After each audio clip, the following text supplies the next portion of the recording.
This is Class 9, Chapter 1, The Fun They Had from Beehive. Margie even wrote about it that night in her diary. On the page headed 17 May 2157, she wrote, "Today, Tommy found a real book." Margie's grandfather once said that when he was a little boy, his grandfather told him that there was a time when all stories were printed on paper.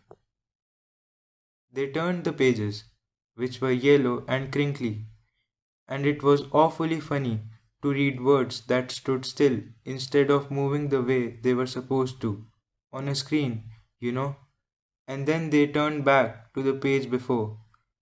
It had the same words on it that it had had when they read it the first time. "Gee," said Tommy, "what a waste. When you're through with the book, you just throw it away. I guess our television screen must have had a million books on it, and it's good for plenty more. I wouldn't throw it away." "Same with mine," said Margie. She was 11 and hadn't seen as many telebooks as Tommy had. He was 13.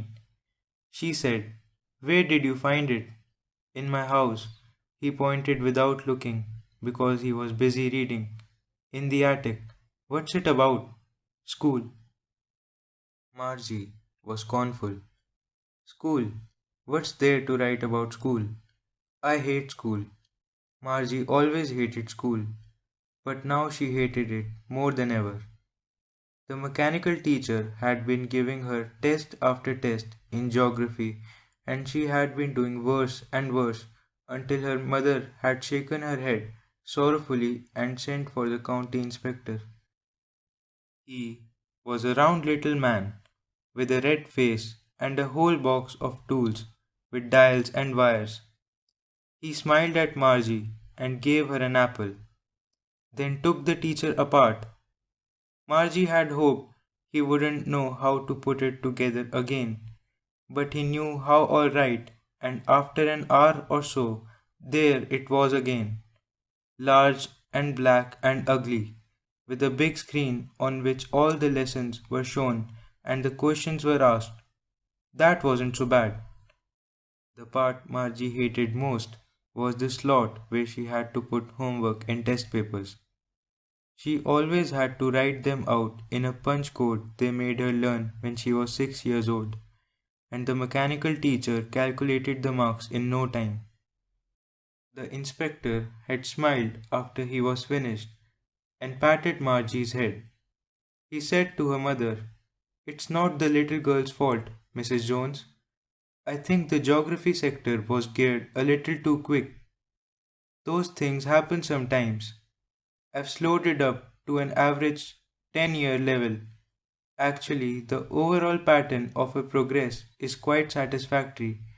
And he patted Margie's head again. Margie was disappointed. She had been hoping they would take the teacher away altogether. They had once taken Tommy's teacher away for nearly a month because the history sector had blanked out completely.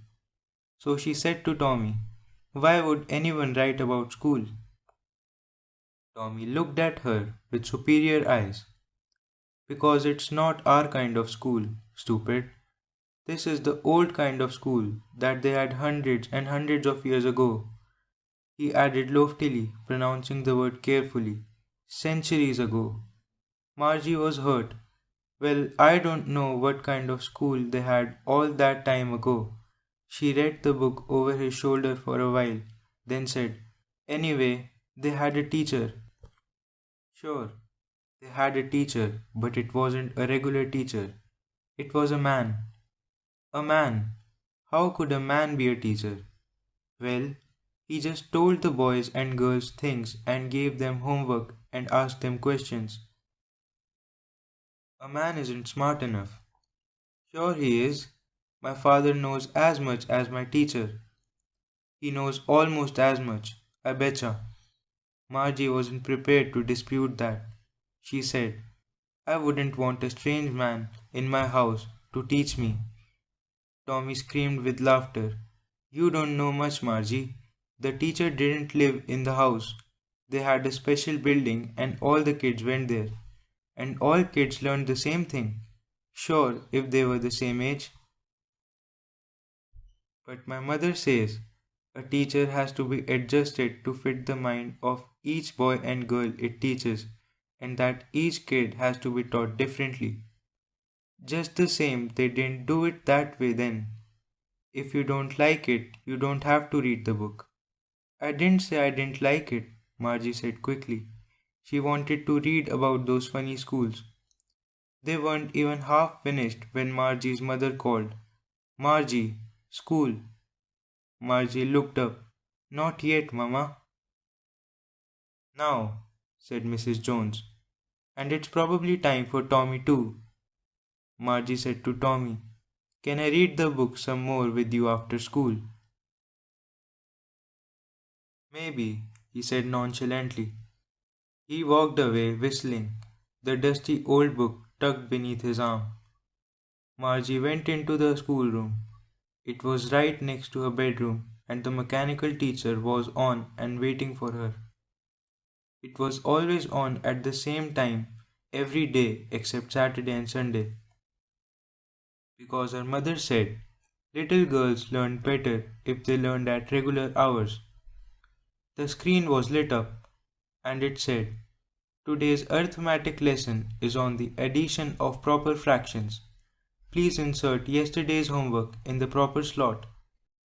Margie did so with a sigh. She was thinking about the old schools they had when her grandfather's grandfather was a little boy. All the kids from the whole neighborhood came, laughing and shouting in the schoolyard, sitting together in the classroom, going home together at the end of the day. They learned the same things so they could help one another with the homework and talk about it. And the teachers were people. The mechanical teacher was flashing on the screen. When we add fractions 1 by 2 and 1 by 4, Margie was thinking about how the kids must have loved it in the old days. She was thinking about the fun they had. Thanks for listening.